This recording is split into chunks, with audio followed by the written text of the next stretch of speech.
For any Yankee fans looking for a podcast to listen to, I suggest you check out NYY Sports Talk. Are you listening? Tune into the fellas. Damn.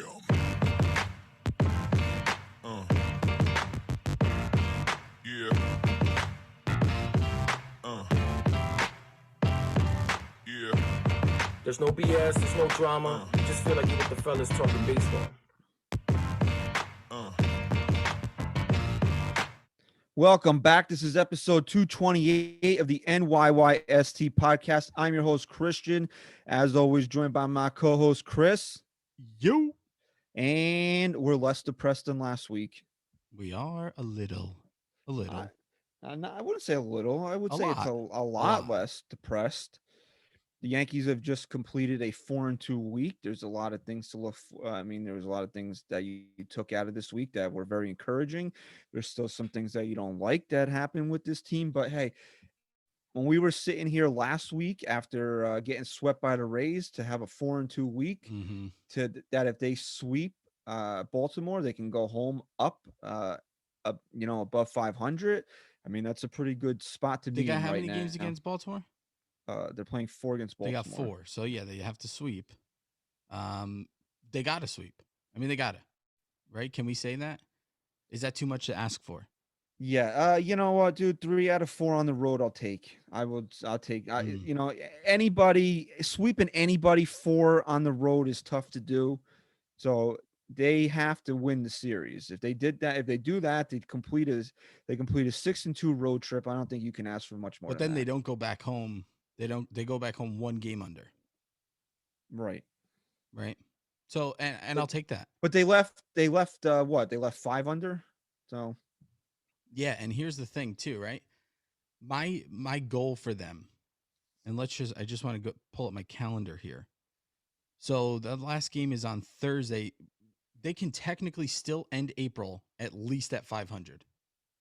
Like even if they take 3 out of 4 and they win Friday, who do they play Friday? Detroit comes in. Okay, so that's a game they can easily win on Friday. They can end April 500. I mean, could you ask for anything more with the way they started? Where they were last week to end the month at 500? No, you can't really ask for much more than that. But we can ask for much more from you, our fan base, because not only can you leave us a 5-star rating review on iTunes, please do that. iTunes is they're 5-star rating whores. They like to push 5-star rate. It shows up the chart. So when you can see us up there with top tier people. I don't know how it works. They just love the 5-star rating and reviews. Algorithm. The fucking algorithm. It's coded bro. to be they're whores for the 5-star rating and review. Yeah, so please do that. Subscribe to the show on iTunes, and then Chris has got a little bit of news that we've kind of touched on in the opening day episode where we said we were quitting, but we said we might not quit. And if this takes off, it might be one of the reasons why the show sticks around. So before we get into everything that happened during the past week, I think Chris should take over here. Yeah, I'm going to take over real quick. I'm going to say this. This episode is sponsored by, and every episode following this episode is sponsored by our patrons. Is that how you say patrons? Yes. Patrons. By our patrons, you can get to our Patreon page at patreon.com/NYYST. That's patreon.com/NYYST. Sign up to be a patron. Here, I got to pull it up real quick before we pull it up, not out, right? I'm going to pull it up, not out. Okay. Big difference. Okay. All right. So here's what you're going to get. I left it a little vague here because we still have to, tie up some loose ends here, but you're going to get some bonus content stuff that I got to say, my wife gave me a few good ideas I need to run by you. That I think would be good for some bonus content. Early access to episodes. We're gonna try and do like a live thing with all of our patrons too, monthly, at least once a month, maybe more.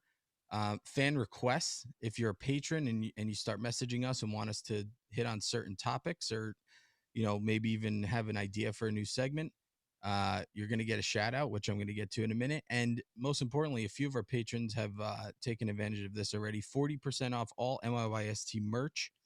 You can get that merch on NYYSportstalk.com/shop. You will get a special promo code when you sign up to get 40% off everything on the website. One of the things I was thinking too, and maybe we'll peel back the curtain a little and just discuss it while we're on air here. I'm thinking like we got to reach out to Curry again, Jack Curry, right? He's done the show before. He did a written interview for us, right, with the quarantine bits we were doing. They were pretty popular. Yeah. So like I want to have like Jack Curry back on the show, Brian Hoke again, stuff like that.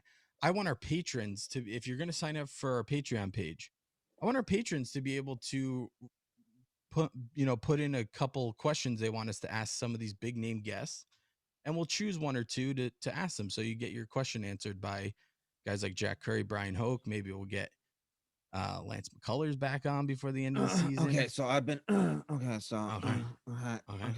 I've been number one for 30 years. 35 years. Okay. And you're gonna ask some guy on the Patreon.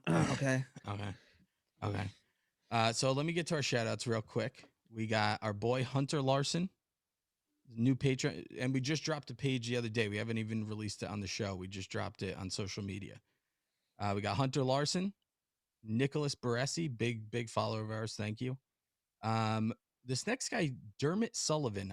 I don't know if it's like a French name, like Dermot Sullivan, Dermot. I'm gonna go Dermot. I'm gonna call him Dermot Sullivan. Thank you. We got Roberto Ruiz, aka Don Sicario, and our boy Ryan Olivo. Ryan Olivo. Stadium status. That's the other Ryan. That's the other Ryan. Do you think Gloria knows that he signed up to the page? Do you think Gloria knows he's spending money on our show to get extra Yankee content? That's a hard no. That's a hard no. She does now. I don't think he's going to let her listen to this episode. But anyway. So some of the bonus content you're going to get, and this is going to drop tomorrow, is a new show. SGR is the talent around the whole thing. Okay, and that's Mike's on Late. We've been teasing that a little bit. We got a little teaser clip here. It's not exactly what we talked about behind the scenes, but I just went with this clip because I didn't want it to go too long. Here's a little teaser of Mike's on Late. Little bit of something you'll get if you sign up to our Patreon page. You know, the three of them. A lot of what is it? So you think Montgomery will? See, I think Montgomery is a good pitcher. Mm-hmm. A lot of people don't really. Yeah. Think that. You think he is a good pitcher? Yeah. I like Montgomery a lot. Tyone, too. You think he's a good?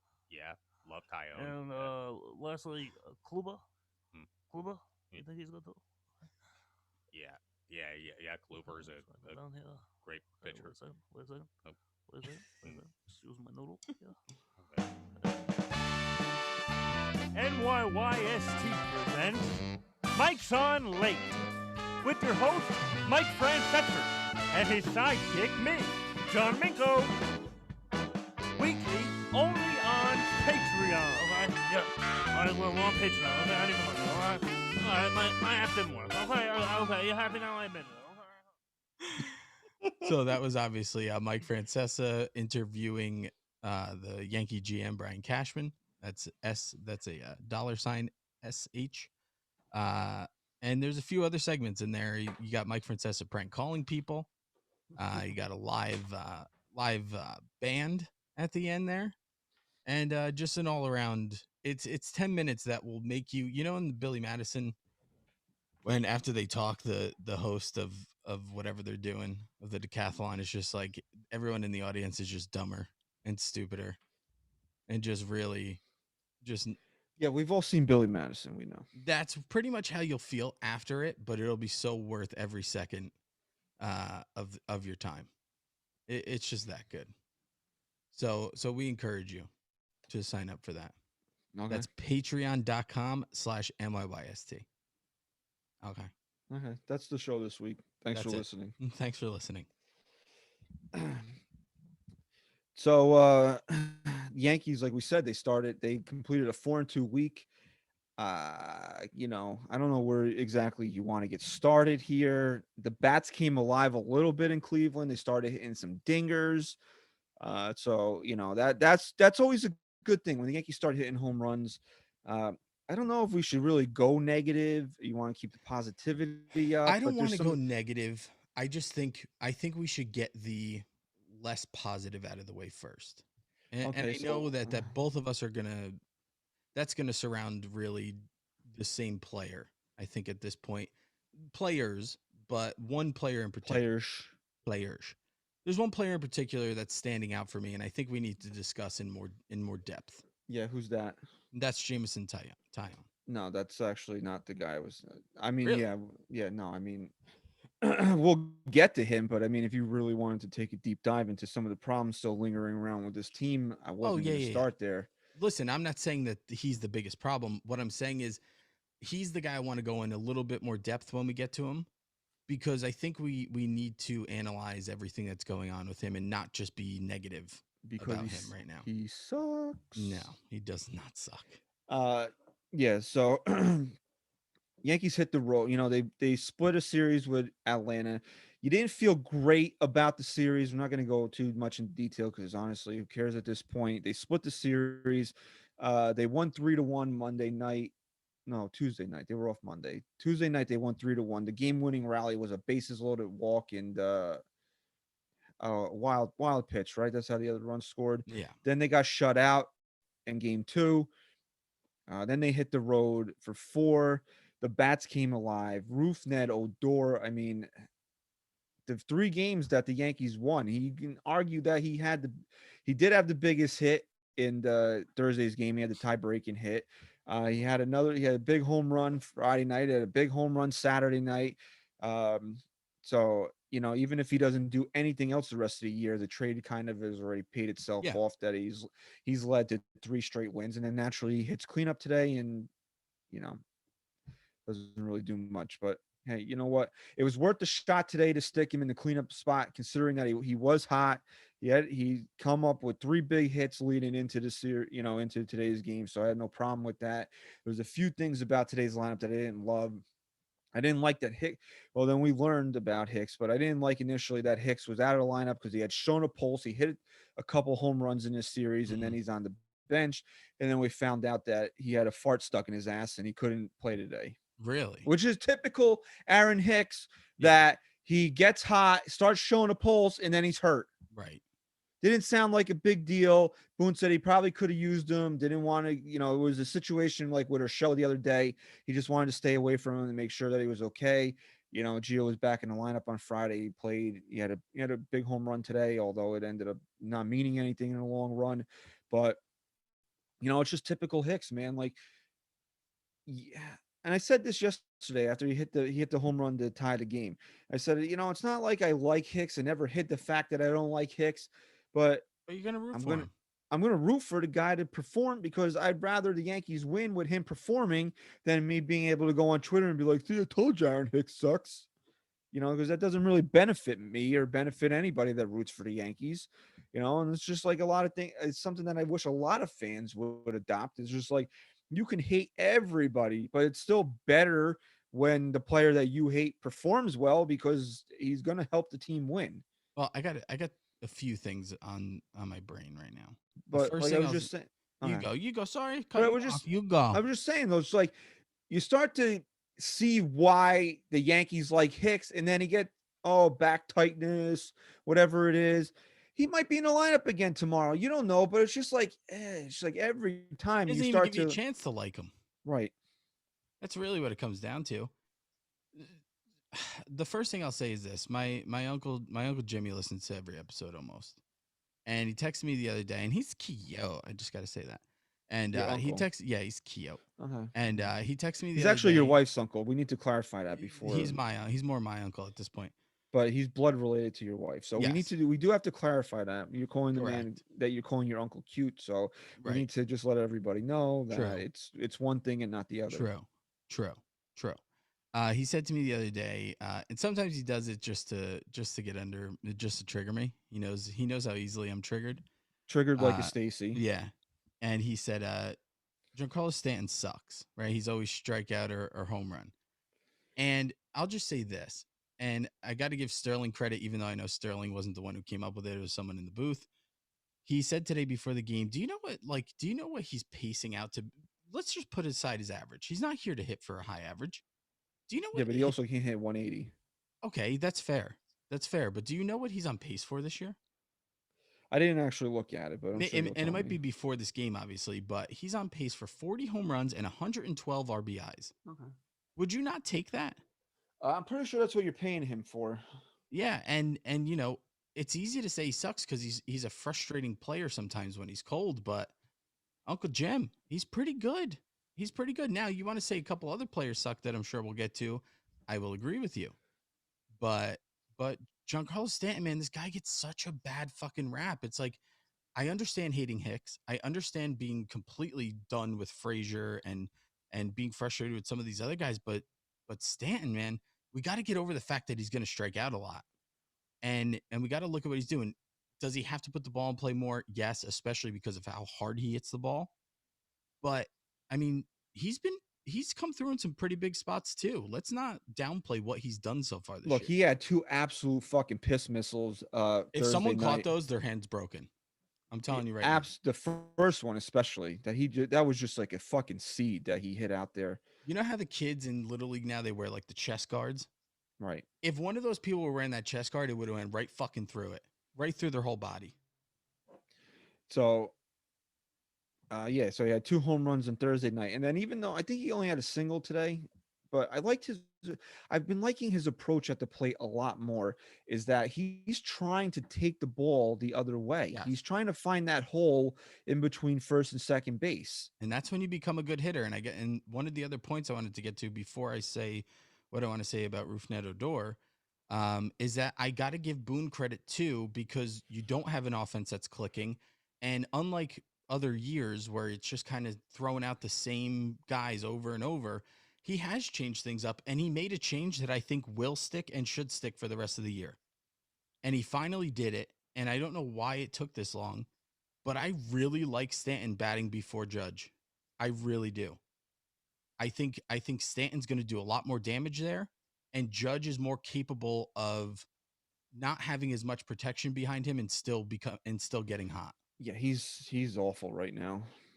Oh, it's unbearable. I mean, it's bad.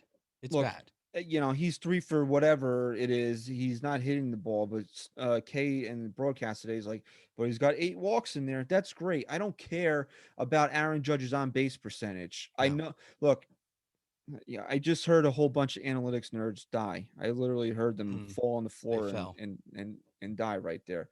Aaron Judge, look, is it great that he works counts and gets on base? Sure, but that's not, dude, this guy is not here to draw walks. I'm sorry. That's not what Aaron Judge is there to do. No, that's what Aaron Hicks is here to do. Aaron Judge needs to be a 35, 40 home run, 100 plus RBI guy. That's what Aaron Judge needs to do. You know what? You want to take it silver. You know what? He's struggling. He's drawing his walks. It means he's seen the ball well still. Fine. You want to take that into consideration? I'm for that. But I'm not saying that, Aaron Judge is 3 for 30, but he walked 8 times. So good. No, it's not good. I'm not. No, it's not good. That's not good. I'm sorry. Listen, here's what I'll say. If Judge is going to slump, but also get on base while he's slumping, yes, that's fine. I will. But there's got to be a point where this breaks through. Like, this isn't why I'm happy with. I'm not going to sit here and be like, well, Judge, he got on base a lot this year. No, like, if this is how he's going to be during this rough stretch, fine. But he better fucking break through soon. Because like, if he hits 250 with 17 home runs and 48 RBIs this year, but has a 390 on base percentage, somebody's going to be like, he had a really good year this year. No, he fucking didn't. No, he was terrible. Yeah, he's got to step up, man. And this can segue into what I was going to say. About well, before, can we say something about Alex Judge while we're on him? Alex Judge? Did you just call him Alex Judge? Something else about Judge. Oh, you saw the report that the Angels wanted and Yankees had some trade discussions about him. Who had trade discussions about him? The Angels and the Yankees. They had trade discussions surrounding Aaron Judge. Really? Where'd that? See, this is how. Where did those? You don't pay attention to anything in the group chat. I don't. Well, I do. I'm driving a lot. You driving by yourself? No. So But you when have I'm driving, I keep my phone in my pocket. I'm responsible. No, you tell your wife to, check messages for you. Well, I try and go back. What if I'm like, yo, listen, bro, I got Rob Manfred. He's gonna come on the show. He says we could talk shit to him. Well, this but is my thing with you. This is my pet peeve with you, is that when it's something important and if I don't respond, you got to keep hitting me back up. You just leave it and expect that I just ignored you for whatever reason. Right, because if it's not important to you at the time, it's not going to be important to you an hour later. So were these trade talks serious? They couldn't have been. Well, apparently they were phrased as a light flirtation, and it was basically a way to open a door for other future trade talks. But the Angels have a brand new general manager, so I'm sure that he called around trying to make a splash, as a new first-time GM. But from the Yankees perspective, like, what do the Angels have that you'd want for Aaron Judge? Like, you're not trading Mike Trout. Would you though? So, would you? Yeah, I would. In Would a heartbeat, right? Yeah. Yeah. Okay, so, but they're not going to do that. No. Who do they have? Oh, they have Nobody. Ohtani, right? They have Ohtani. He's not coming here. No, he can't. He can't pitch under the lights, under the bright lights. It was just, I guess it was a slow news day, so Buster Olney came out with that today. He was like, "Oh, report Probably says." a lie. I don't know. You think he would lie about something like that? I don't know. I mean, you've seen reporters nowadays. They just want to be first on something without even knowing if it's real. I don't think it really ever got that deep, but it was just the way that it came out today. It's like Angels and Yankees have trade talks surrounding Aaron Judge, and you're like, okay, I know it's clickbait, but I have to read it. You have to click it. That's how good it is. That's how good the bait is. So it was described as, quote, a light flirtation, and then it went on to say that it was, used as a segue to talk about other players that might be available. What did the GM do? He talk about all the guys they have there that have Tommy John, and like try and lure. Do they have Tommy John guys there? I don't know. They must. No, they do. They have trying to flirt with. No, Cashman. but they do. They have Ohtani, but they can't get. Yankees can't get Ohtani. No. So that was an interesting thing that came out today, and then naturally, Judge doesn't do anything today, so people are like, you should have traded him. You should have traded him. It's funny you brought that up. I'm just gonna do just to discuss it real quick. I was talking to my buddy today, and he said if it came down to having to sign Torres or Judge, call me crazy, but I'd take Torres. And I said you got to give me till the end of the season to answer that, like really answer that. But let me ask you this, and I'll phrase it this way.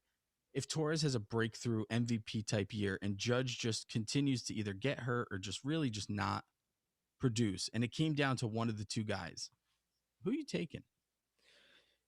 Well, you're telling me that Aaron Judge is not an MVP type player anymore, and Gleyber Torres is, and Gleyber Torres is also, what, 4 years younger? I mean, yeah, I just think it's an interesting question because, again, whether it was forced or not, Judge is the face of this team and this franchise, and he's got the chambers and he's got all that. Can we look past that after this year if he doesn't come through? I mean, if he's healthy, I think the numbers are going to be there at the end of the year. It's just frustrating to watch him right now because he's just not himself right now. Everybody, it's like, you can say whatever, Stan's hitting 180, but, he's shown signs of being at Giancarlo Stanton. When has Aaron Judge done that this year? Plus, regardless of what Stanton does this whole year, what did he do in the playoffs? I mean, we're still basing it off of playoffs. And Stanton was there, man. Right. I know a lot of people like to rip on Judge's postseasons, but, maybe he doesn't have the best postseasons, but he always seems to get the team off on the right foot in that first game. And that can't be understated. You can't take that away from him. You are 100% right. You're 100% right. And he's done that every year he's been in the postseason. So Aaron Judge is a guy that really need. The Yankees are going to really start rolling and dominating when two players step up in the lineup. He's being the first one, and DJ LeMahieu is the second one. And you can argue that Gary Sanchez is a close third. And Gary Sanchez is back to being completely lost. Yeah. Can I just say something real quick on Rougned Odor? Okay. Because it does kind of does segue through the Judge stuff. I know that Judge can't do what I'm about to say because he's in the outfield. And there's other ways that Judge can show me that he's got this leadership thing figured out when he's on the field. did you? And everyone's talking about Rougned Odor, his swag. He's got the bat flip, which is great. Yes, had to bring this up. I texted you, Eric Kratz, who I absolutely love, tweeted out that the Yankees are too professional. I don't believe that one bit. I love the professionalism, but that doesn't mean that they can't have a guy like Odor come in and really stir things up, which I love, and I think he's been great.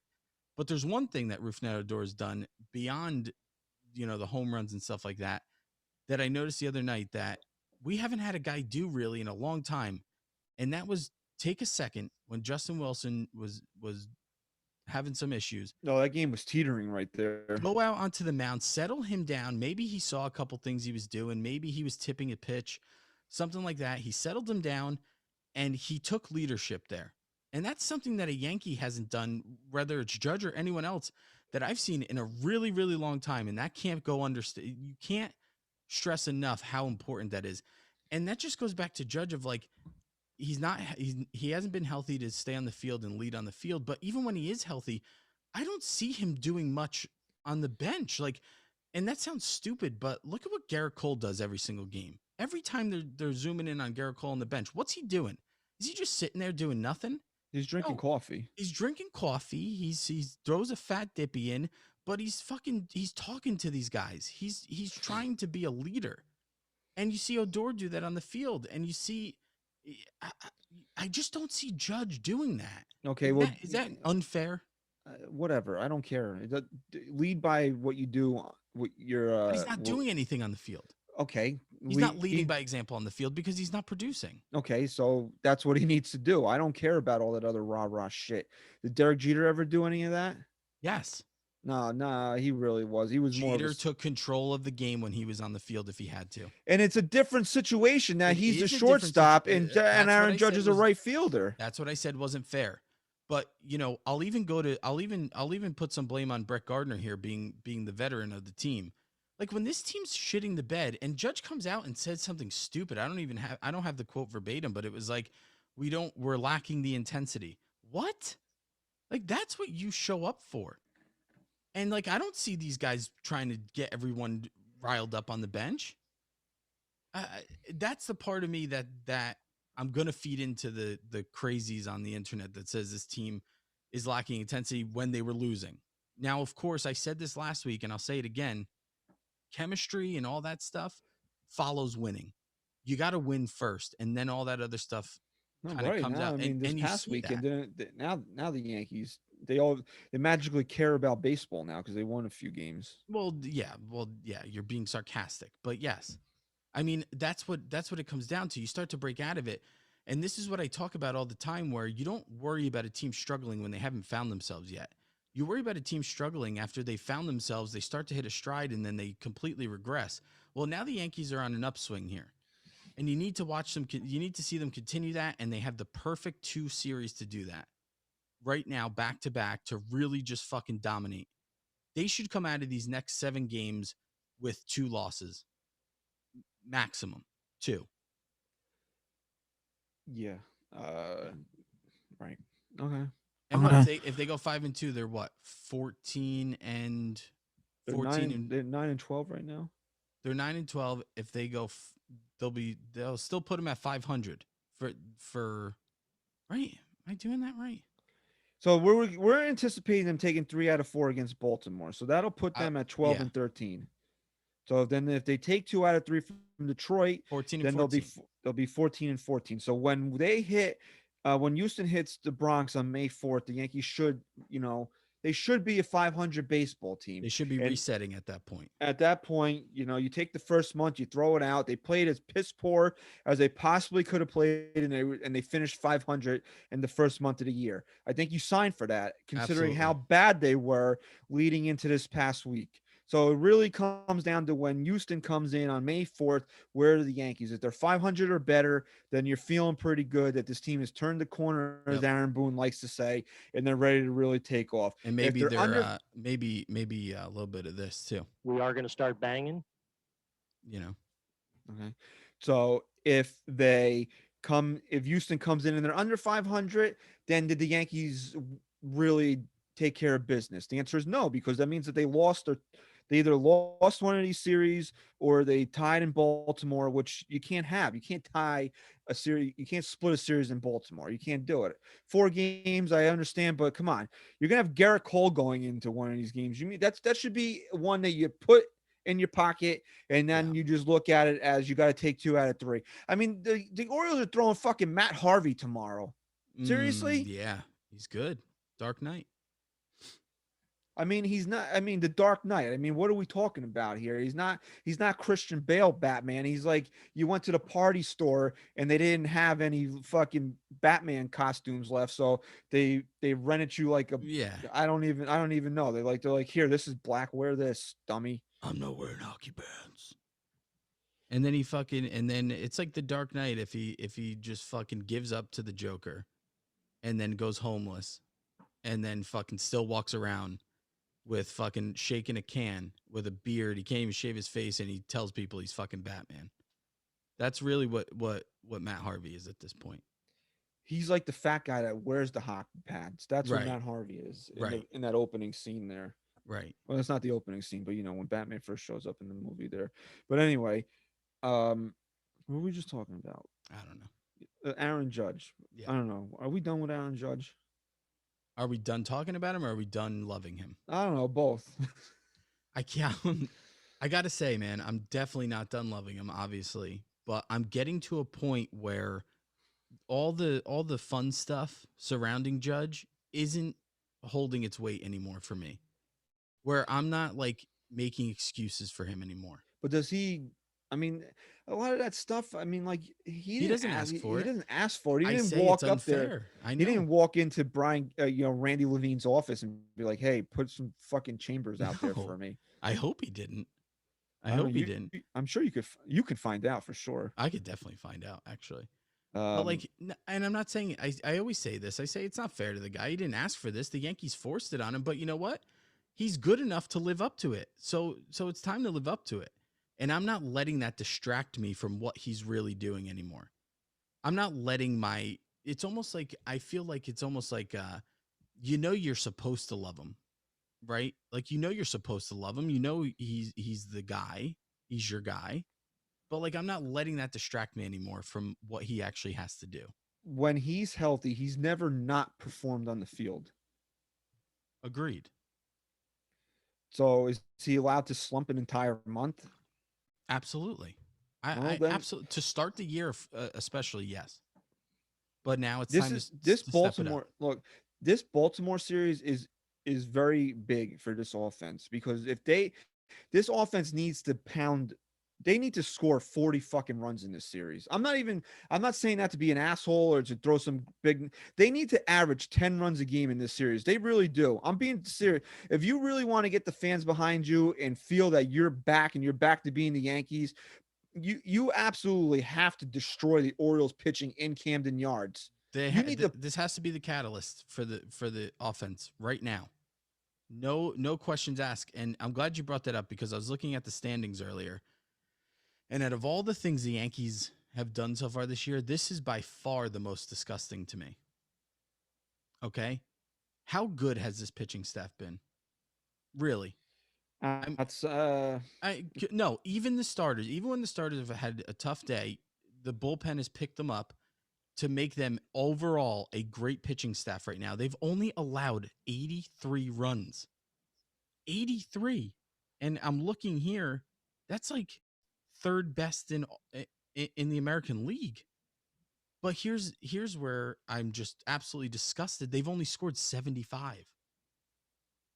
They are -8 in run differential right now. That's unacceptable.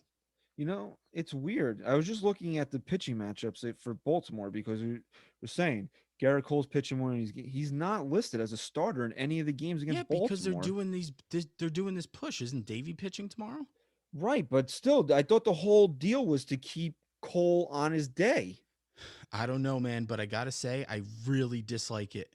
I really dislike adding these pitchers in, because, I don't want to get ahead of ourselves. He should be starting the finale in Baltimore. Maybe they want him against Detroit. What the fuck is the difference? Yeah, listen. Why you get? I mean, I don't like this. And I think this is a big problem when it comes to like Kluber and Tyone, who are trying to get back into their rhythm and really pick up. Again, I don't want to get ahead of myself here. I don't know when you want to get to those guys. We will. I want to finish with the offense So first. so let's just finish with the offense, and I'll get back to my point on that when it comes to Tyone and Kluber. We have to talk about DJ LeMahieu. He was on the bench today. Just going back to what I was saying earlier about I tweeted this and I'll just reiterate it today.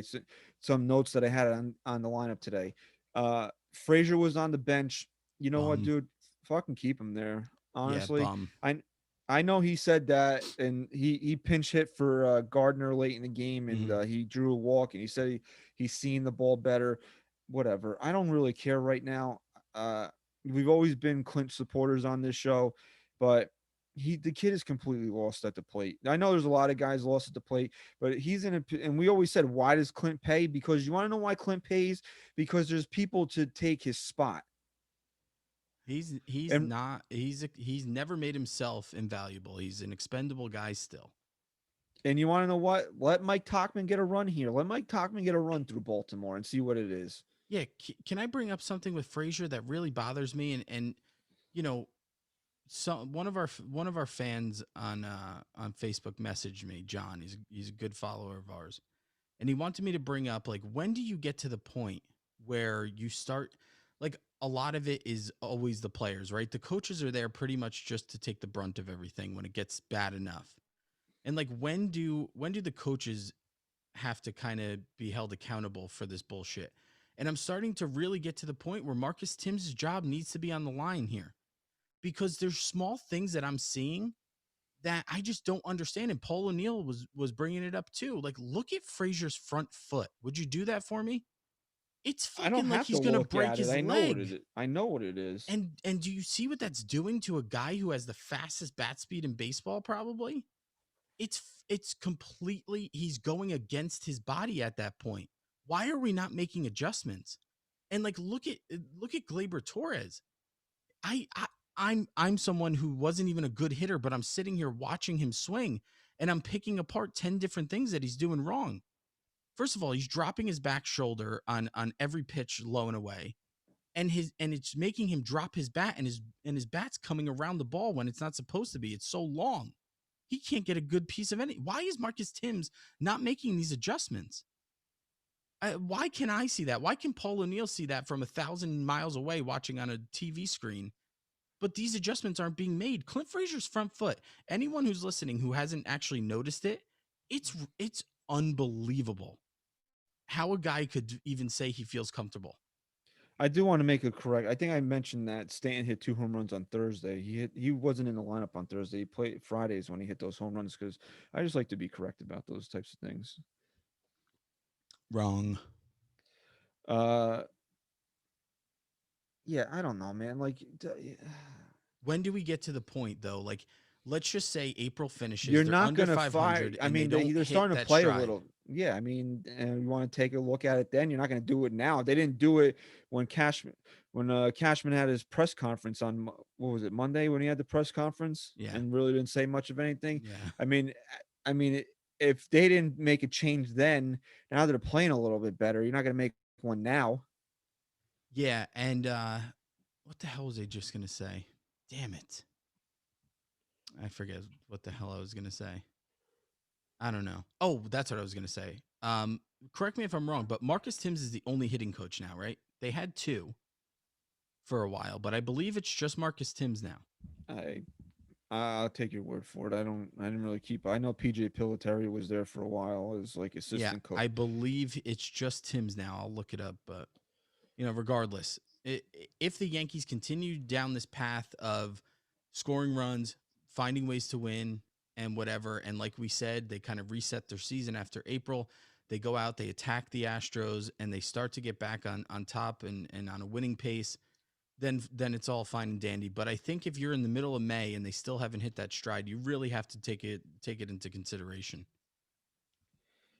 Yeah, I mean, but they're doing this, at least this weekend. They did some things that you'd like to see them do. But I just saw something before we get into DJ LeMahieu, is that because we were saying about Frazier, right? Why does Frazier pay because he has people to step in and play for him. And this is a problem the Yankees ran into on Thursday night. Now, it turned out that it was a good thing because Gleyber Torres had 3 hits and, was a big contributor in the win on Thursday. But, Aaron Boone wasn't happy with him when he had that little swing and bunt or whatever it was. He didn't hustle out of the box. People were calling for him to get benched, blah, blah, blah. Right. Okay. So, and even I said that I would have even called up Tyler Wade for that game just so just to he bench could his sit, ass. just to bench him. And he turned out he had a good game. He's been a lot better in the field. I mean, you're going to knock on wood. You don't want to jinx him, but and before we get off on a real thing here, I just do want to mention this. You take and I texted this to you. Take whoever you would think are the top 4 or 5 shortstops in Major League Baseball and add their defensive run saved. Gleyber Torres is better than all of them combined. So that's why I could not care less about defensive analytics, because you're going to mean to tell me any of those guys combined are worse than the way we've seen Gleyber Torres play. So and just to correct myself here, PJ is still the assistant hitting coach, but they don't let him talk though. Going about no, they put him in a cage. Talking more about Gleyber, a lot of it's just mental. Like, I know his range isn't the greatest at shortstop. We all know that. The Yankees know that. Derek Jeter was the worst defensive shortstop in history. But when we're talking about Gleyber Torres' issues, it's not really his range. I heard he has daddy issues. Does he have daddy issues? I don't know. I don't know. I don't know. I think he actually doesn't. But on the field issues, it's not really his range that gets in the way of his play. It's like the stupid shit when he throws the ball in the dirt, right? Or when he doesn't know to fucking make sure you keep the ball in the infield on a throwdown. I don't know. To me, it's just I get nervous with him when he doesn't get his feet set. He plays scared. He lets the game get bigger than him. You want to know that's a guy that reads the newspaper. You think so? I don't know. I think he's pretty focused. I think it's more of just you don't think that he knows that people think he sucks at shortstop? No, yeah, he definitely does, but I don't think it really affects him. I think he's a hardworking guy who tries to. He might be trying too hard. Maybe he is. Maybe he's putting too much pressure on himself, and it's allowing the game to just eat him up. But all right. So back to what I was saying, right? They couldn't bench Gleyber Torres on Thursday night because Gio was hurt. So that's your emergency shortstop. And I don't think they really wanted to make a roster move just to send Gleyber Torres a message. So he played. And I mean, good thing he did because, like I said, he had 3 hits. And he ended up having the key hit that tied the game in that 3-run rally that they had there. So I mean, so Clint Frazier pays the price because there is Brett Gardner, there is Mike Tauchman. Right. So you know what, dude, let Mike Tauchman play the rest of the week. Yeah. And you know what? You know why I'm okay with Torres not being able to get the message sent to him and be benched? It's not just that he had some big hits the next night or the next game. No, that's exactly what it is. No. Of course. But what he went 0 for 5 and they lost. You'd be fucking screaming. No, what I'm going to say, which I think is more important when it comes to talking about sending a message, is the dude fucking hustled like he had a fucking Rottweiler running behind him and was gonna fucking attack him. But Aaron Boone doesn't yell at his players. And he beat out that one ball. I know I've never seen him run faster. So the message was sent some way, somehow. That's because Aaron Boone got him the flavor of Kool-Aid that he likes. Yes. He likes the red squeeze bottle. And when Aaron was like, listen, I got you the fruit punch. Are you going to play hard now? And then he said, yes, daddy. Yes. So, all right. So let's get to DJ LeMahieu because that was my other point about the lineup today. Now you can look at what is DJ hitting, like 277 about? What he's? Let's just start here. To start the week, or at least to start the Indian series, he was batting 286, which is respectable, especially in a lineup that's not hitting. But as the series progressed and you kept looking at his average, it just he's hitting 260 right now. Yeah, so it was 286. Chris, his OPS is 688. That's below league average for DJ LeMahieu, bro. Again, you could almost take it as a compliment. This is the first time we've seen him struggle in the 3 seasons now that he's been here. Okay, it's gonna happen. These guys are human. Okay, he's got to settle in. But He's his got to go nickname is back the to being Machine. DJ. He is the machine still. Sometimes machines need a little lube, a little oiling up. You know? Does he need a software upgrade? Does he need a software? I don't know. Maybe he does, but he'll be fine. DJ is the least of my worries right now. Can we still talk about him and be frustrated? Right now. Why? I don't think he should be the least of your worries right now. He's the least of my worries of all the players struggling. And you know what's really frustrating? He's hitting on, you can see it. He's not squaring the ball up. He's on top of the ball. He's rolling. That's why he's over. Yeah, but look at where he's hitting the ball, Chris. That's why he's hitting a lot of ground balls. Yeah, I know. I'm agreeing with you. And I'll tell you this too, his K rate has to be up. I don't have it in front of me. His K rate has to be up. At least just from the naked eye watching him. He's striking out way more than he ever did. Which is also concerning because I'll pull that up. Because doesn't that to you say that he's not seeing the ball right if he's striking out that much? Well, he's clearly not seeing the ball right. And the one thing I'll give the Yankee hitters at least this past series is that you notice that they're swinging at better pitches, and that's why they're getting good wood on the ball and hitting more home runs, because whether you hate it or not, the Yankees win when they hit home runs. And so the fact that they're squaring up better pitches is a good sign, but DJ just hasn't gotten there yet. And if he is striking out more, which I have to agree with you just based on watching him, that's a problem in itself, because DJ's there to even out the guys who strike out way too much in this lineup. DJ's there because he puts the ball in play no matter if he's struggling or not. You know, the funny thing is that somebody, it's going to start sooner than later. If he doesn't, especially, this is what I'm saying. This Baltimore series is a key series for a lot of these hitters. They have to get hot in Baltimore.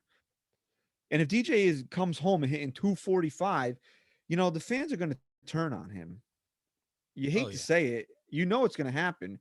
And the sad part about it is that what would have happened if DJ LeMahieu signed with another team in the offseason? Oh, forget it. I mean, it would have been the worst mistake ever. People would have gone crazy. So you can't say now that if he comes home and hitting 245 through May or into May, that it was a mistake for the Yankees to sign him. This is what everybody wanted. This is the first prolonged slump this guy has gone through in 2 years as a New York Yankee. I guess we just got to live with it. Okay. Okay. I just want to get to your point real quick. So the first thing I'll say is he has struck out 15 times this year so far. All of last 77 year, at bats. It's been 77 at bats. Okay. Last year he had 195 at bats, and he only struck out 21 times. Right. So obviously his K rate is through the fucking roof right now. So hold on real quick. I got to just do this one more time. So he's on pace right now to strike out. If he gets about 600 at bats, which he did his last full year with the Yankees in 2019, he would have 117 strikeouts. In that same year, in 2019, with 602 at bats, he had 90 strikeouts. Right, but still 117 is on the low end for some of these guys on this team. But it is, but for LeMahieu, just to put it into bigger context here, the most strikeouts he's ever had was in 2015 with 107. But he still batted .301 with a .358 on base and a .746 OPS. So you're right. At the end of the day, you're right. I mean, he's on pace to have the most strikeouts he's ever had in any season he's played, which is not good for a guy that is here to not strike out. Like DJ's number one goal, don't strike out, put the ball in play. That's what you're here for. You signed a guy to a 6-year contract coming off of 2 MVP caliber years. The guy played like a top 5 player in the sport the last 2 years. And to be hitting 260, I mean, he's not driving in runs. He's not getting on base. He's not, what is he doing right now? But are we going to really sit here and say that he's not going to turn it around? You hope so. No, so. He's going to. He's going to. Now, if you want to talk about guys like Gary, Frazier, Torres if he goes on another slump. Those are guys I don't know. Those are guys that scare me. Even throw Judge in there right now, looking the way he looks, being hurt all the time. DJ is the one guy that I know this isn't who he is. Gary Sanchez is currently hitting 196 right now, which for him is good. What did he bat? His last year? I think we talked about this 2 weeks ago. His OPS was over 900, right? And we were like, wow, that's really good. It's 661 right now. Yeah, we'll see how quick things can change. You know, and then now we're getting, you know, now you got to field the calls that, Higgy's got to play every day. No, Higashioka doesn't need to play every day. Just let Higashioka do what Higashioka is doing. Yes, he's more of a novelty, right? When he comes in, if he's the type of guy who's going to come in and hit a few bangers and some big spots and catch for Cole and do whatever, you take that. But when you make Higashioka your starting catcher and you put him out there every single day, you're going to see Kyle Higashioka for what Kyle Higashioka really is, and you don't want that. He's not the solution. You can hate Gary all you want and say he shouldn't be starting, fine. But Kyle Higashioka can't be your answer. Can he play more? Fine. Can he play a little bit more? Fine. But I'm telling you, the more he's out there, the more he's going to be exposed for what he is, and that's a backup catcher. I'm sorry. You think Garrett Cole was mad that Higashioka hit a home run in a non-Garrett Cole start? I think he was. I think he fucking pulled him to the side, and he fucking reamed him. I guess this is, he said, you know how what? dare you? I mean, really, we've defended Gary Sanchez ad nauseum on this show, and maybe this is what he is right now. This is who Gary Sanchez is. You know, you just hope that, and really, he has not been a liability behind the plate this year. No, he's been really good behind the plate for him. So this is what you're asking for Gary Sanchez. Don't ruin the game behind the plate and run into 25 home runs. Yes. I mean, I want more out of him, but yeah, I mean, look, he's given up until last season, the only knock on Gary has really been that he just sucks behind the plate, right? But he's giving you that now. Fucking god awful with the bat too. Like he's been. No, he has been over the last year, but before that, it's been behind the plate. So at least he's not a liability behind the plate, like you're saying. I can't accept that Gary Sanchez is this player with the bat in his hand. Well, maybe he is. I mean, maybe we really have to start looking at it like that. He's the type of guy, I'm telling you right now, please save this recording somewhere. He's the type of guy that when he leaves New York, if they get rid of him, which is probably likely at some point, he's going to fucking explode and be the best catcher in the game again. I'm telling you, he's that. Might be a risk that they have to take, though. It probably is. If he's going to continue down this path, I can't disagree with that. I mean, when we really looked at Gary Sanchez, we did a deep dive into his numbers, however long ago that was. It seemed that the worm always turned around injuries for him. When he was healthy, he was dominant with the bat, except for last year, which he was healthy and he was awful. Yes. And he seems to be healthy now. And he's, after the first couple games of the year, he's back to being awful with the bat. Do you think, this is going to sound so like petty and fucking childish, but let's try and break it down. Do you think it has anything to do with Higgy going in there and being successful? Do you think that weighs on him? Like, is he not mentally tough enough then, to work through that? Then you're not going to get paid, bro. So, I mean, it is what it is. Yeah, no, it is what it is. That's all you can say about it. But like, if that's what's happening here, if he's putting too much, just like Torres, if he's putting too much pressure on himself because Higgy's going out there, you have the wrong mindset, man. I mean, you got to know you're the fucking guy. You got to have those cojones, man. You got to fucking drop your balls Torres down. has got to put a couple in the seats this week. Yeah. Yeah, he does.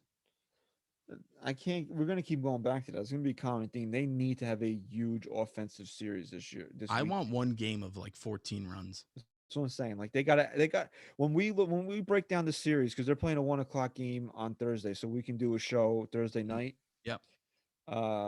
When we're talking about the series, I want to see an average of 10 runs. They have to put up at least 40 runs in this series.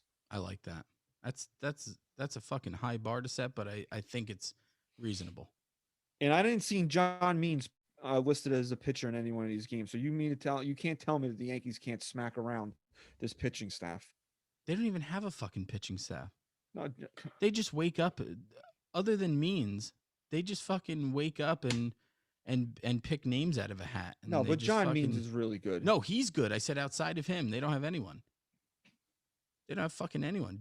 Means is actually going to be a really good pitcher. All right. So speaking of pitching, unless there's anything else you want to touch on with the No. with the offense here, so we'll really just break it down from the. We'll just say this: Garrett Cole was dominant Saturday night, and he wasn't even that good. No, it's crazy. It's like you're watching this guy, and it's like this guy's so fucking good, and he's not even there yet. He's not even there. He hasn't even given you outside. Now, here's where it's like kind of unfair, but we got to say it. Outside of that Baltimore start, it's fucking Baltimore. He did what he was supposed to do as an ace, right? But like, other than that, you haven't even seen what Garrett Cole's capable of, and he's still that good. He's still that fucking dominant. What's his ERA down to now? 1.7 something. The guy is an unbelievable. I texted this the other day. The Yankees have to win a World Series. It's 1.71 right now. The Yankees have to win a World Series with this guy just for the simple fact of being able to say that he was the greatest free agent signing they've ever had. I mean, this guy is so good. I mean, he could still be everything. that even if they don't win, but no, he is not. They need to win. He is not. They need to win. If he does everything that you ask him to do, but they don't put enough pitching around him, that's not his fault. No. It's not his fault, and I can still isolate him himself and say he was phenomenal. But you can't make the statement that he was the greatest free agent signing ever unless they win a World Series or two. Okay. Okay. Well, you know what? We might be talking about that because the guys that Cashman brought in, and this before we even get there, Herman had an atrocious first inning on Thursday night, right? And we're all talking about leaving him in the dumpster behind Jacobs Field, which I'll always call it Jacobs Field. I don't care what the fuck they rename it. It's Jacobs Field. Always. Home of the Cleveland Indians. Don't care if they rename the team either. So he has that really bad first inning, and then he settles in and pitches a really good game. So now, really, when you look back at this season, right? If the Yankees get to where they need to be, you're going to look at that game on Thursday night as a turning point in the season. And the heroes of the game, Domingo Germán and Rougned Odor. Like, who would have ever fucking pegged that? Yeah. Can I just say something about the Indians real quick? Like, what are they doing with the team name? That's like if my kid went to school and was like, "Hey, Miss Douchebag," and the teacher's like, "Hey, that's offensive." And he's like, "Okay, I'm going to call you Miss Douchebag. I'm going to change the name I call you, but I'm going to wait a couple years." Is that what they're doing? Is that still a thing? Or is this are they just trying to, please the crowd? No, I think they're going to change it. I think they're changing it next year. So they're cool. So it's offensive enough to change, but they're just not there yet. They're still the Indians. Like on their gear, like it doesn't say Indians anymore. It just says Cleveland. Yeah. Like everybody's got the same sweatshirts. It just changes with the logo and name. Like it says New York Yankees baseball. Well, it just says Cleveland baseball. It's so offensive. We're gonna fucking change our whole organization for it, but not yet. We're still gonna be the Indians. That's where their organization's at. Right. So okay. Anyway, yeah. I mean, you got to say Germán really fucking settled in, and more than anything, he gave you 6 innings now. Right. I mean, that was very important. And when did they get those 3 runs? In the first or second? Who, the Indians? Yeah. The first inning. So, like, just that alone, you're like, shit, this is going to be another 3-inning game from a starter. And he really buckled down, and he had a good game. And you know what I took away from that? I watched him go into the dugout when he was done, and it seemed like the team was there supporting him and had his back, and that he seemed to fit in again. And you hope that they saw enough progression out of him where they're accepting him as a teammate now, and he can just kind of progress from this because the Yankees can use him. Yeah, I mean, obviously they could use him. They don't really have much starting pitching outside of him. I mean, if you really want to go back to the Atlanta series, Corey Kluber was not good again. He gave up 2 runs. He had 2 earned runs. Yeah, did he? He didn't get very deep. Did he only give up 2 runs? He pitched into the fifth. I mean, that's something I want to bring up with him and Tyone when we get to it. I mean, he only gave up 2 earned runs, and the Yankees had every opportunity in the world to win that game, and they didn't. He walked 4 guys. He pitched 4 2/3 innings. He threw 91 pitches in those 4 2/3 innings. So, he's not there right now. No, and look, these 2 guys, and this is what I want to go back to when we were talking about filling in these rotation spots and like pushing these guys an extra day. I don't agree with it. These guys need to go out there and take the ball every 5th day and keep working themselves to where they need to be in game. There's only so much you can do throwing bullpens or simulated games on the side. These guys need to have the intensity of an in the game and continue to work every 5th day like they're going to as the season progresses. I don't agree with this giving them an extra day. What is that doing? It's just it's making them plateau. It's been how many weeks now? How many starts? And him and Tyone seem to die out. I mean, Tyone had a good game his last time out. But like again, when he started to lag today, it's like that same inning where you start to see so much drop off of their stuff. And they're not there yet. And pushing them an extra day isn't going to get them there. I'm sorry, I just don't see where they're seeing this.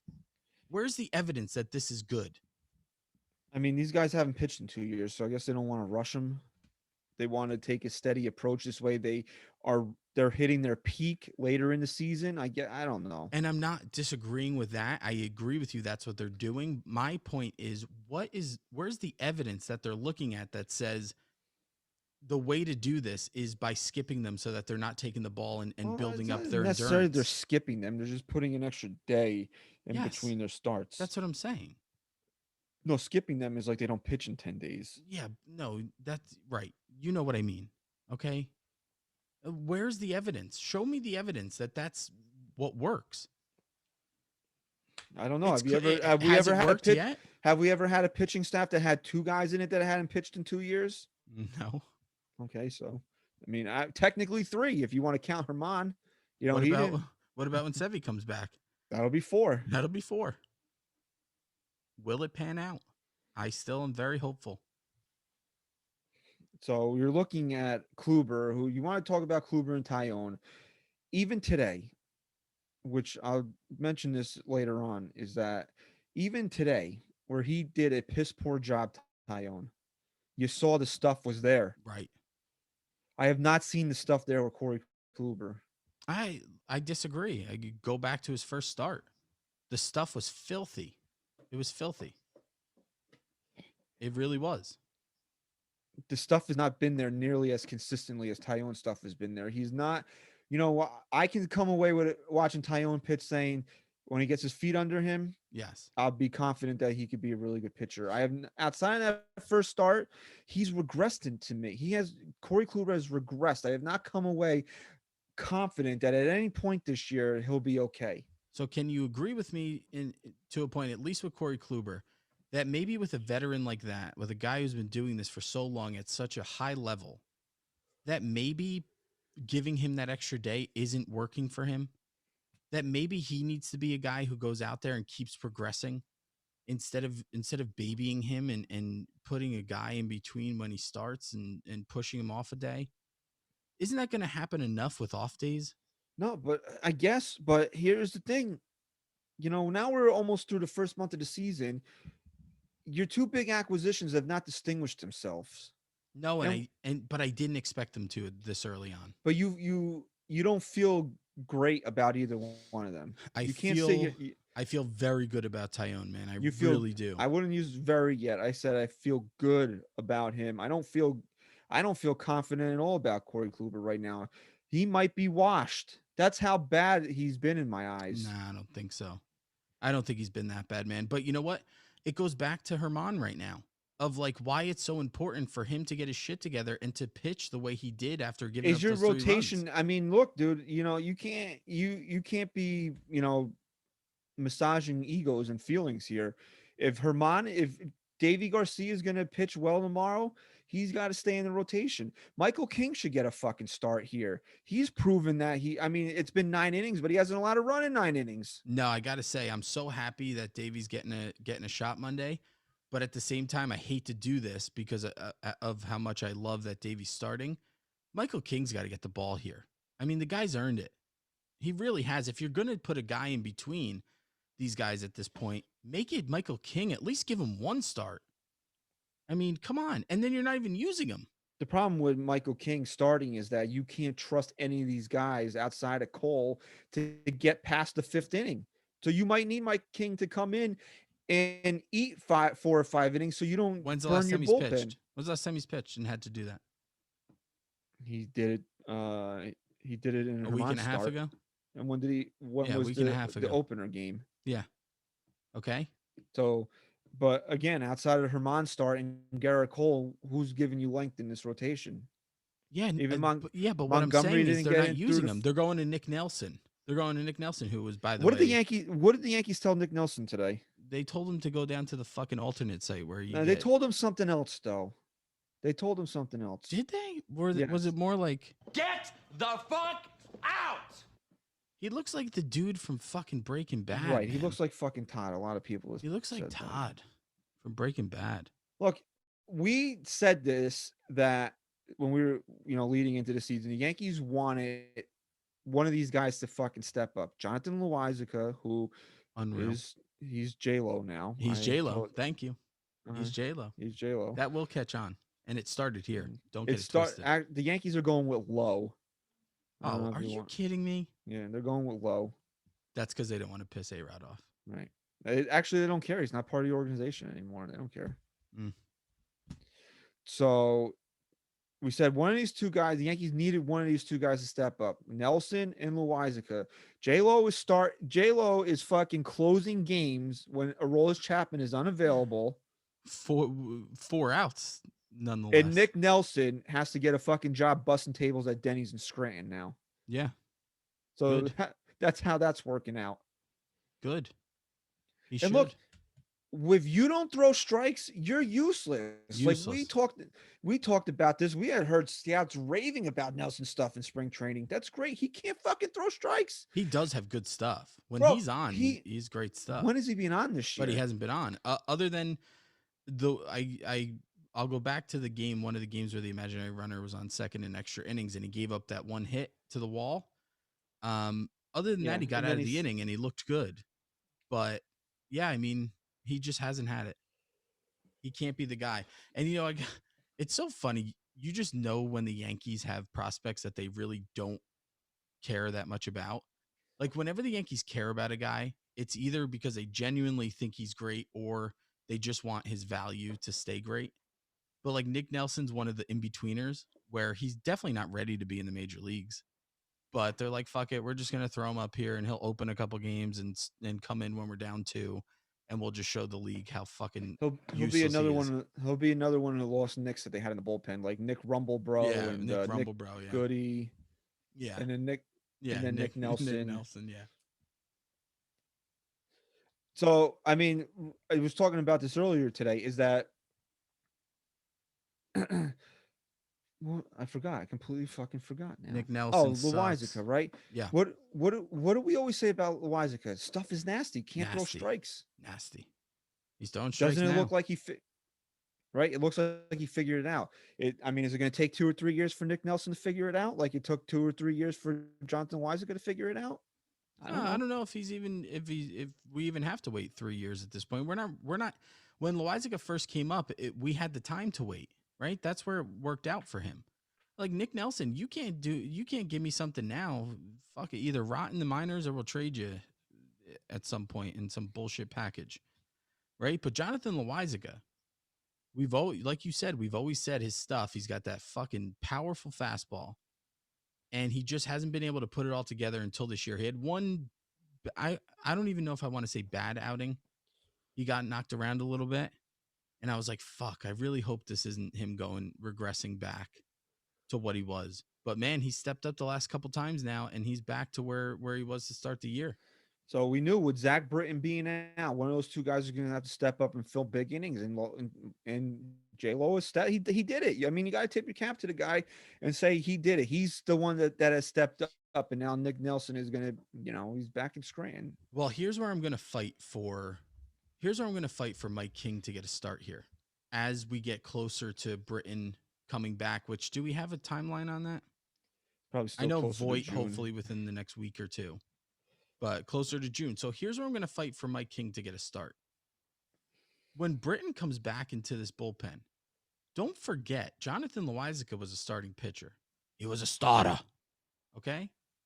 So he can give you a few innings if you need him to. He can be that decent bridge where if the game's close, you can have a shorter leash on your starting pitcher. When you add Britton to this bullpen with Chad Green and then Chapman, who is just fucking, I am so unbelievably impressed with Chapman. I don't even have words to describe the difference in feeling I have from him and every other year he's been on the Yankees. But the depth you'll have in that bullpen with Jonathan Loizaga being the way he's been is unbelievable, where really at that point, why waste Mike King as a long guy when your starter can only go 3 and you're pretty much out of the game? Like, if Mike King can be the guy, let's see if he can be the guy. Let's at least give him that opportunity to blow it. Right. I don't have a problem with that, honestly, but if Corey Kluber is going to be the odd man, you owe Corey Kluber nothing. Honestly, you don't owe him anything. Right. It's a 1-year deal. If it doesn't work, it doesn't work. I mean, if he's going to suck, that's on him. He doesn't pitch. I mean, at least with Jameson Taillon, you have him under contract. You have him under contract for next year, so you need to get him through this. Right. So even if it doesn't work out this year, it works out next year. And I don't want to be like, oh, well, wait. No, I'm not waiting for next year. I'm just saying, you're going to continue to give Taillon the ball because you have a commitment to him. You're nurturing Taillon differently than you are with Kluber. Kluber's a guy who's here on 1 year to prove himself and to the league to get some type of contract. And we're not saying that the Yankees don't care what he does. Of course they want him to be successful and be the guy that they know him to be. But there's not the same what's the word I'm looking for? There's not the same commitment to him as there is to Jameson Taillon. And so if you have other guys who are going to pitch well, I mean, you got to use them at some point. And I'm not giving up on Kluber by any means. But here's something I want to ask you. We talked about Taillon or Kluber having to step up as number 2. Let's say Herman keeps pitching really well. He keeps rolling off of this good start. Can he be the dark horse that steps up as a number 2 guy? Does he have it in him? Whatever. I don't care at this point. And guys, let's the not stuff fucking, is there. Let's not fucking forget. We seem to always forget. Severino's gonna come back at some point. What if he's dominant? What if he's back to Severino? I mean, I just don't know what to expect from him. No, you don't. But I'm saying, what if? Again, another what if. But what if he does? I mean, that's just another guy you add to this rotation. That's why the pitching right now is not a worry for me. And I think Christian froze here. All right, you froze there for a second. I think I was just talking about Herman and when Sevy comes back, I mean, the depth you have in this rotation, it just makes the starting pitching something I'm not really going to worry about after 1 month is really what it comes down to. I don't think the Yankees should take themselves out of trying to acquire somebody either, to be honest. No, I don't think so either. But if I'm going to worry about something after 1 month of play, it's going to be the way the offense looks because we got to expect more. There was a little bit of, scuttlebutt Saturday about would the Nats trade Scherzer, final year of the contract, blah, blah, blah. And look, if he's available, there's no excuse the Yankees don't acquire him. It's unacceptable if he gets traded and he's not a Yankee. I'm sorry. And in this year where they have to win, unless this thing completely goes off the rails, which I mean, I don't think it's gonna at this point now. I think they've kind of righted the ship a little bit, and I think they're gonna take off and go where they need to go. If Max Scherzer's available and all it costs is money and prospects, and he winds up somewhere else, That's not acceptable. I'm not giving Brian Cashman the benefit of, oh, well, they wanted this guy. I don't care. It has to get done. What if And I know the contract is fucked up because of the deferred money, and they'll have to work that out. Would Washington say, give us junk and pay the money, or, we'll pay the money. We want premium prospects, or whatever they work out. The Yankees have to work it out. You mean to tell me that you have an opportunity to go into the postseason with Garrett fucking Cole and Max Scherzer as your top two, and you're going to say no to that because, Jason Dominguez might be Mike Trout in 4 years, or, I might go over the luxury tax. No, it's fucking unacceptable. It's unacceptable. So I'm looking at Max Scherzer's stats real quick, and we know he got lit up in his first game. He threw 6 innings. Yeah, and then he's probably been pitching. He's only given up 1 earned run since then. Right. And I just saw his ERA quick yesterday. So he's had to been back to being Max Scherzer since then. So here's a question that's obviously hypothetical, and I just want to know how stupid you think it would be given that Scherzer would be a rental. Let's just say Torres doesn't find himself, and he's just still this guy that's just hasn't come to what he's meant to be here. Not showing you that superstar. I said prospects. I know. I'm asking you, what if that's what it takes to get him? No, I said prospects. I'm not pulling guys unless the Yankees have a trade lined up for Trevor Story. No. Okay, but let's just say yes, they do. Okay, but we're talking about a rental. You giving up Torres. Am I winning this year? Well, you tell me. You said it yourself. You're going into the postseason with Cole and Scherzer, and then some pretty good fucking guys behind them too. And this is when I tweeted this yesterday, that it was unacceptable if they don't acquire Scherzer. People were like, well, he's a rental. Why are you going to mortgage the future? We can win I don't want to hear the multiple championships arguments when this core hasn't won anything. They haven't won a damn thing. So you can miss me with we could win multiples bullshit when they haven't won a fucking title yet. Let's get the first one in the bag, and then we can talk about winning multiples. Right, because the goal right now is you signed Cole to a 10-year deal.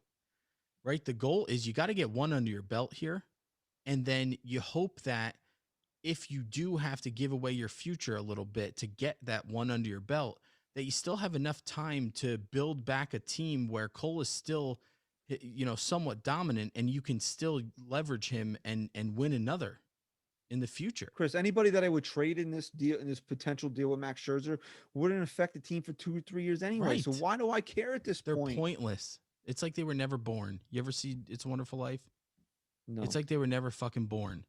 It's like you never saw It's a Wonderful Life?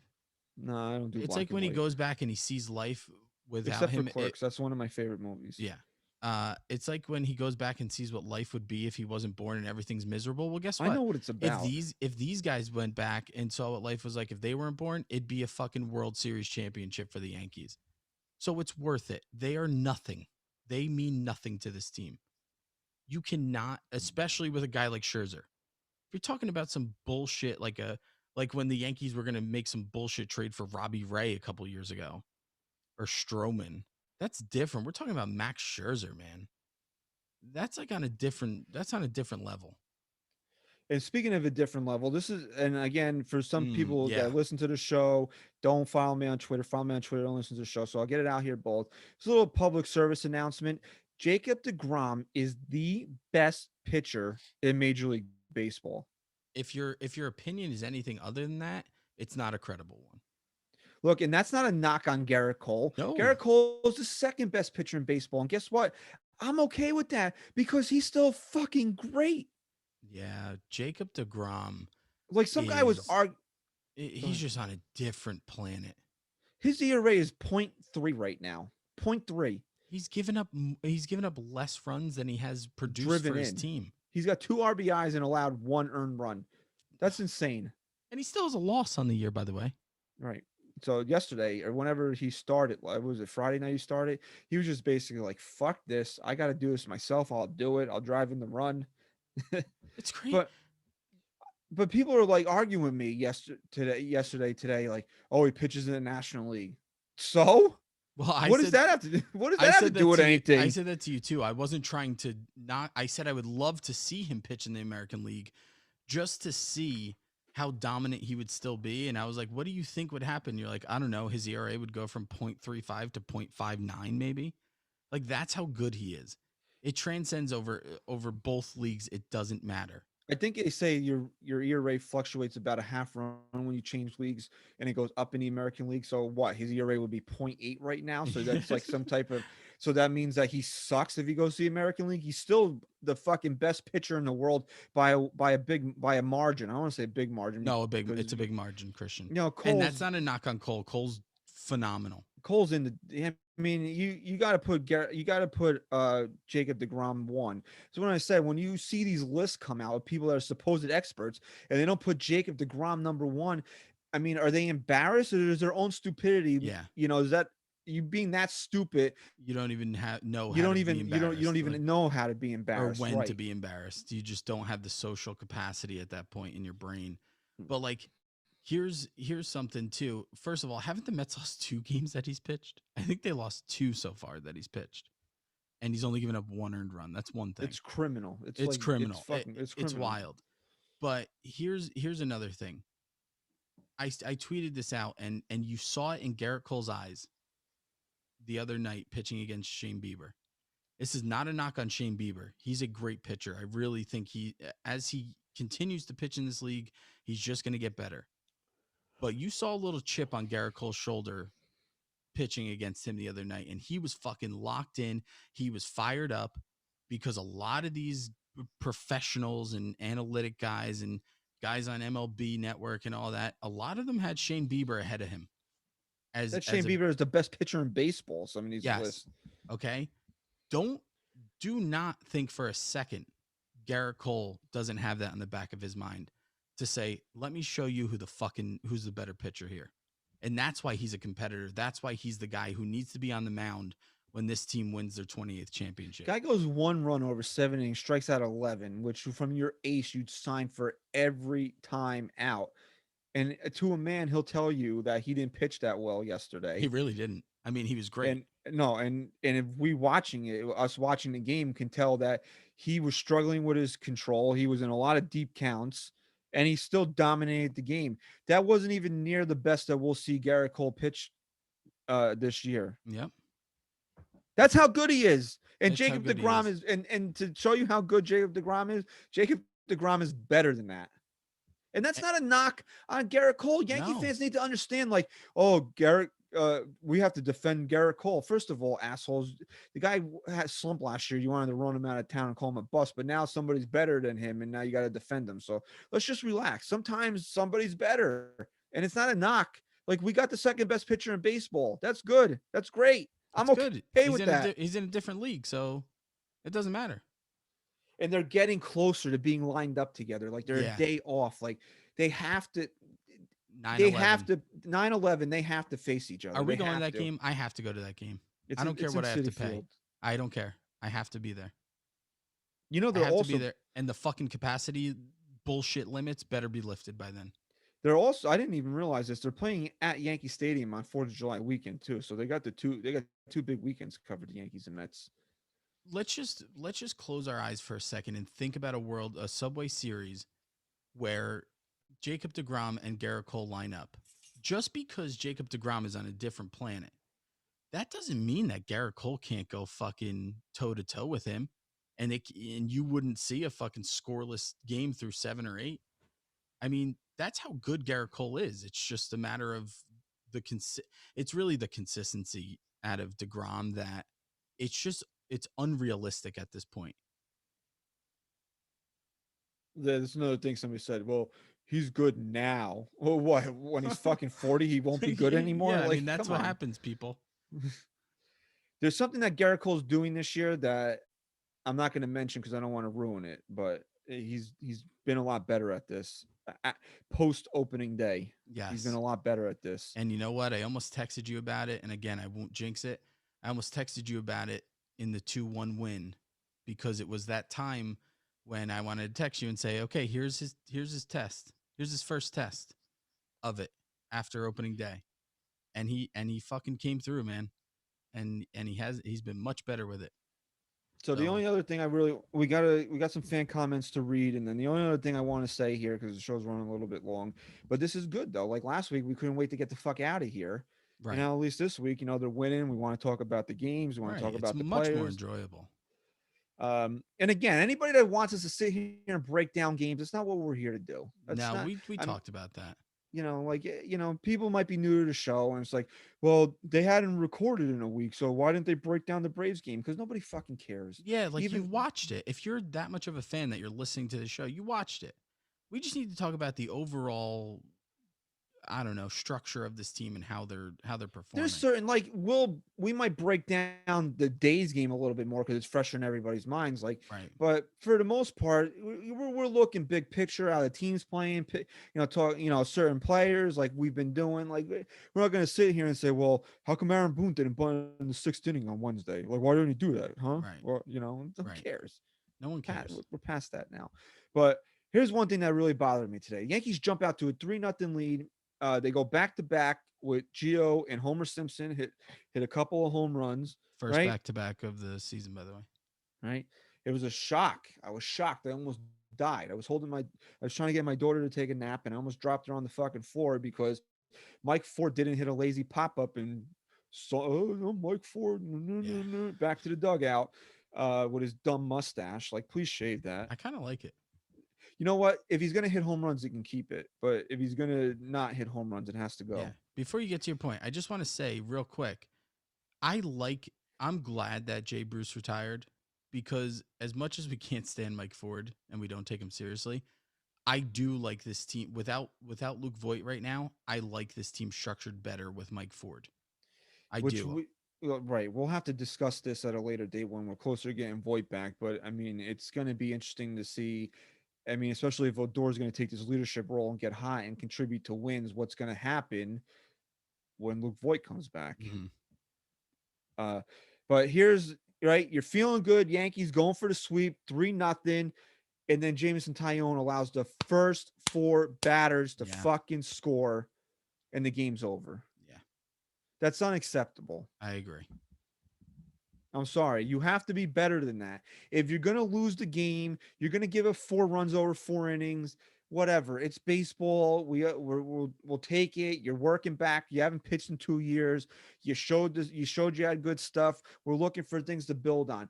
But you cannot allow the first 4 batters to score and blow a 3-0 lead right after it's handed to you. Yeah. That is such a fucking pet peeve of mine. I was so mad. And I really didn't get. It was more like apathy when they were playing bad. It was just like, what the fuck? Yeah. But today I was pissed. Like, come on, dude, you got to be fucking better than this. Blow this lead in the 5th inning. Like, you couldn't, like, scientifically or realistically, literally, whatever word you want to use, could not blow the lead any faster than he did. Yeah, and the 2 things I'll say is, one, you hope, like you said, you've seen a lot of good out of him. You hope that when he gets into more of his, full strength and his rhythm, that he's not doing things like that. Obviously, you got to hope for that. And the other thing is, it almost, you feel like an idiot being mad about it because they took 3 out of 4, but it's different if they went down 3-0 or something. The fact that they had a 3-0 lead and they were on track to close out a 4-game sweep when they really needed it, right? They really could have used it. That's right. It's where not like they're 15 most. games over in the middle of July and they lost the final game of the series. They still need to get to 500. Right. It was a weird series in that the team that scored first in all 4 games lost. They lost. And 3 of the 4 times the team blew a 3-0 lead. Well, I got to say, the one thing that, like, we always say, don't get ahead of yourselves. Don't take a few games and make it into the world. Don't make the world out of it just because they won a few games here. But the games they did win, they came from behind, which is that's a huge sign of a team coming out of it again. Yeah. Well, you know what? People want to complain about heart and everything like that. Well, a team that comes back to back nights after being down, that's a sign of heart, and that's a sign of a team that's coming out of it. The Yankees aren't going to come back from 3-0 down hitting singles. They're going to come back by hitting home runs, whether you like it or not. I mean, that's this team. So If there's anything you good on everything No, that I'm happened good. during. I'm good, All man. right, okay. Okay. So we asked, the Yankees hit rock bottom after getting swept at home by Tampa last week. The team responded by going 4-2 against Atlanta and Cleveland. Has this week alleviated any of your concerns about the Yankees going forward? Bobby from the Bronx says they're gonna score runs and the bullpen is great. Still worried about that the rotation is not deep enough, and the analytics department's game management plan is totally broken. Bobby Now, from the Bronx was going at it on the analytics this week on Twitter. well, here's about the game management plan. Is it really broken? Like, in your opinion, do you think it's broken, or they just rest guys at the wrong time? Or is that part of it being broken? Yeah, I don't like the fact, and the Yankees have been open about this. The Yankees have said this openly that, and it's not just the Yankees. I mean, it's any team that's analytically driven, which is most teams now. They don't believe in a hot hitter anymore. That's just not a thing that But then they do shit like I know. put Rolfnet Odor Mhm. for fucking cleanup after he gets hot. So I know. how you So get it to it's pretty much what they do is they try and justify it by saying, if you look at the analytics, it doesn't matter. Guys don't necessarily get hot. They can sit and then come back and get hot. Yeah, sure. We're not arguing that. When a guy's hot, he's hot. What we're arguing is that why are they getting rest when they're hot? What is the point? There's no point. Well, the problem is my problem with the analytics is not necessarily how deep they go into things. It's the fact that they schedule it now. It's like a schedule. Boone knows when he's benching certain guys, barring injury or them feeling sore. There's a schedule of when these guys are going to sit, and it doesn't right? matter if they Judge just could came off of 4 home runs the game before. right. Judge could literally go fucking 12 for 12 with 12 home runs in the first 3 games of the Orioles series. If he's due for a day off on Thursday, he's not playing. It's coming. And that's where I have a problem. It's almost like when we talk about Girardi that he would have been fired regardless if they won the World Series in 2017. It's like that. It's like it doesn't matter what these players do. If they're coming up on a scheduled day off, they're getting off on that day. And I'm just not okay with that. All right, so our boy Ryan, starting pitching needs to improve, except Cole. Bullpen is super solid. Offense dependent on home runs like always. At this point, this is a team we ride with, so all rise all the time. Chris Cologne, I'm still concerned about the pitching outside of Cole. Seems to be a very common theme, right? I know it's still too early to think about the postseason, but we need these pitchers to be able to hold off the opposing team at least long enough for the Yankees to have a chance to come back. We see what happens when they press. Yeah, I'll go back to what I said before. The starting pitching is the least of my worries. I think they have a lot of depth, whether it be organizationally or going out and getting a guy before the trade deadline, like a guy like Scherzer. And you got Severino coming back again. There are a lot of what ifs, but my biggest thing is you're worried because you're seeing 2 guys who haven't pitched in 2 years. Give them a couple more, give them another month to really try and settle in. Right, but you always say, hold on, you always say Memorial Day weekend, right? Is like the big marker. Let's talk then when it comes to starting pitching. Let's see where Tyone and Kluber are then. And let's see how we feel about the starting pitching right, but come Memorial Day. This is why we said we didn't want any, but we said you really couldn't have 2 of these guys in rotation, because are you burning bullets in the bullpen in April that you will need in October? I don't know. We've seen these guys burn out. We've seen these relievers burn out. Like, yeah, we're happy with Loizica now, but are we spending valuable bullets because we don't have guys that can go deep into games outside You of also Garrett don't Cole? have Britton right now. So when Britton comes back, that's another guy. So fuck it. Let's What use him up until what you're really going to need is let's squeeze all the water out of that sponge and then throw it away. you're going to have guys during games when it's closer, you're winning, and then guys when you're down a run or 2 that you go to. And Green needs to be a guy that comes in and isn't just a 1-inning guy. Maybe Green is a couple innings. He's like the extinguisher, the fire extinguisher. But right now they're using him as a setup guy. Right. But what I'm saying is when Britton comes back, and then you have Loizica who can give you a couple innings. Right. And if Britton comes back in June, when are you anticipating him being Britton? Not right away. It might take a month. Well, pretty much what needs to happen is when the offense starts to really click and they put up runs, they got to score. I was thinking this today.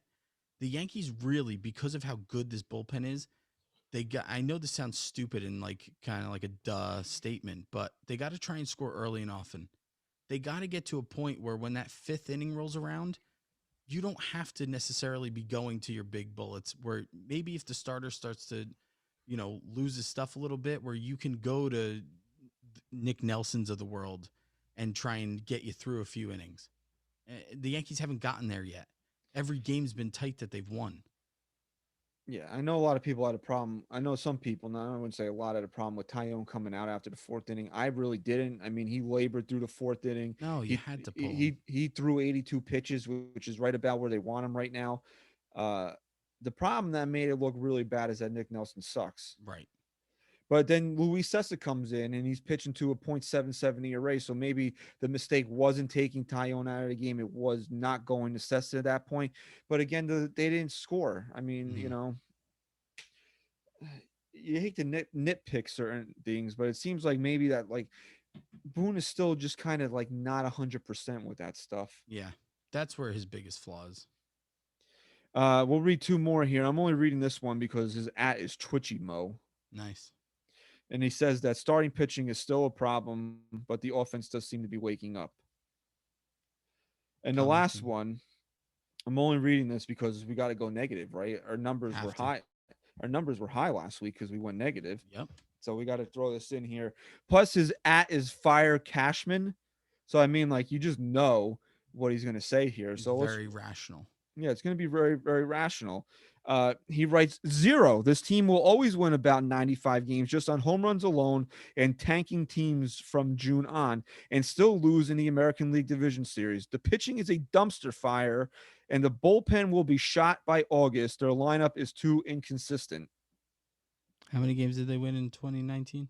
That would be 103. How many games did they win in 2018? That was 100. Was that 95 or better?